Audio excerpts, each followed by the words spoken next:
শিক্ষার্থীরা আসসালামু আলাইকুম। সবাইকে স্বাগত জানিয়ে শুরু করছি আমাদের আজকের ক্লাস। আমাদের আজকের ক্লাসের আলোচনার বিষয় নবম দশম শ্রেণীর সাধারণ গণিতের অনুশীলনী 16.1 এর উদাহরণ 4। এখানে বলা আছে একটি সমবাহু ত্রিভুজের প্রত্যেক বাহুর দৈর্ঘ্য 1 মিটার বাড়ালে ক্ষেত্রফল 3√3 বর্গমিটার বেড়ে যায়। ত্রিভুজটির বাহুর দৈর্ঘ্য নির্ণয় করো। অর্থাৎ একটি সমবাহু ত্রিভুজের বাহুর দৈর্ঘ্য যদি 1 মিটার বাড়ানো হয় তাহলে তার ক্ষেত্রফল বেড়ে যায় 3√3 বর্গমিটার। ত্রিভুজটির বাহুর দৈর্ঘ্য আমাদেরকে নির্ণয় করতে হবে। মনে করি এটি একটি সমবাহু ত্রিভুজ যার প্রতিটি বাহুর দৈর্ঘ্য a মিটার আর 1 মিটার করে বাহুর দৈর্ঘ্য বাড়ানো হলে তাহলে আমরা বাহিরের যে ত্রিভুজটি আঁকা রয়েছে সেটি পাই, আর সেটির বাহুর দৈর্ঘ্য হবে তাহলে a+1 মিটার। তাহলে চিত্রানুযায়ী শুরু করা যাক সমাধান। মনে করি সমবাহু ত্রিভুজের প্রত্যেক বাহুর দৈর্ঘ্য a মিটার, সুতরাং এর ক্ষেত্রফল √3/4 a² বর্গমিটার। কেননা আমরা জানি সমবাহু ত্রিভুজের ক্ষেত্রফল √3/4 বাহু স্কোয়ার। এখানে যেহেতু প্রতিটি বাহুর দৈর্ঘ্য a মিটার, তাহলে সমবাহু ত্রিভুজটির ক্ষেত্রফল হবে √3/4 a² বর্গমিটার। ত্রিভুজটির প্রত্যেক বাহুর দৈর্ঘ্য 1 মিটার বাড়ালে ত্রিভুজটির ক্ষেত্রফল সমান √3/4 a+1 হোল স্কোয়ার। অর্থাৎ 1 মিটার বাড়ানোর পরে এর সাথে 1 যোগ করতে হবে। তাহলে ত্রিভুজের ক্ষেত্রফলের সূত্রানুযায়ী √3/4 বাহু স্কোয়ার হলে এখানে বাহুর দৈর্ঘ্য যেহেতু a+1, তাহলে ক্ষেত্রফল হবে √3/4 a+1 হোল স্কোয়ার বর্গমিটার। সমবাহু ত্রিভুজটির যখন বাহুর দৈর্ঘ্য ছিল a মিটার তখন আমরা এই ভিতরের অংশটুকুর ক্ষেত্রফল পেয়েছি, আর বাহুর দৈর্ঘ্য যখন a মিটারের সাথে 1 মিটার বাড়ানো হয় তখন তার ক্ষেত্রফল বৃদ্ধি পেয়ে এই যে এই অংশটুকু নতুন ক্ষেত্রফল বৃদ্ধি পায়। তাহলে আমরা বলতে পারি সম্পূর্ণ ত্রিভুজটির ক্ষেত্রফল থেকে যদি আমরা ভিতরের ত্রিভুজটির ক্ষেত্রফল বাদ দিই তাহলে দুটি ত্রিভুজের মাঝে যে ফাঁকা অংশ রয়েছে সে অংশটি পাওয়া যাবে। অর্থাৎ এই মাঝের অংশটির ক্ষেত্রফল প্রশ্নে দেওয়া আছে 3√3 বর্গমিটার।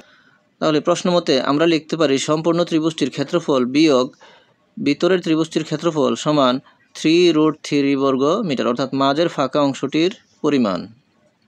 সুতরাং প্রশ্নানুসারে সমবাহু ত্রিভুজটির বাহুর দৈর্ঘ্য 1 মিটার বাড়ানোর পর যে ক্ষেত্রফল পাওয়া যায় সেই ক্ষেত্রফল বিয়োগ বাড়ানোর পূর্বে, অর্থাৎ বাহুর দৈর্ঘ্য 1 মিটার বাড়ানোর পূর্বে যে ক্ষেত্রফল ছিল সেই ক্ষেত্রফল সমান 3√3।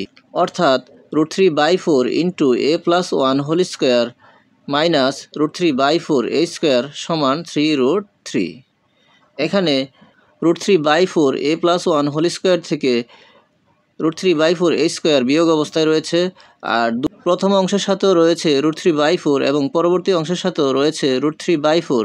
তাহলে আমরা দেখতে পাই যে দুটি অংশের সাথে √3/4 কমন রয়েছে। তাহলে আমরা যদি কমন নিয়ে নেই, এখান থেকে √3/4 কমন নিলে হবে a+1 হোল স্কোয়ার থেকে যায়, আর এখান থেকে √3/4 কমন নিলে -a² থেকে যায়। তাহলে হবে √3/4 into a+1 whole square minus a² সমান 3√3। এখানে বাম পক্ষের কমন অবস্থায় √3/4কে যদি আমরা ডান পক্ষে নিয়ে যাই তাহলে হবে 3√3 ইন্টু 4/√3। তাহলে এই √3 লব আর এই √3 হর অবস্থা রয়েছে। যেহেতু দুটি অংশই গুণ অবস্থা রয়েছে তাই আমরা √3 এবং √3 লব এবং হর থেকে কেটে দিতে পারি। তাহলে লবে থাকে 3 এবং গুণ অবস্থায় 4, অর্থাৎ 3 গুণ 4, 3 4 12। আর বাম পক্ষে আমরা দেখতে পাই যে a+1 whole square, a+1 whole square অর্থাৎ a² plus 2ab plus b²।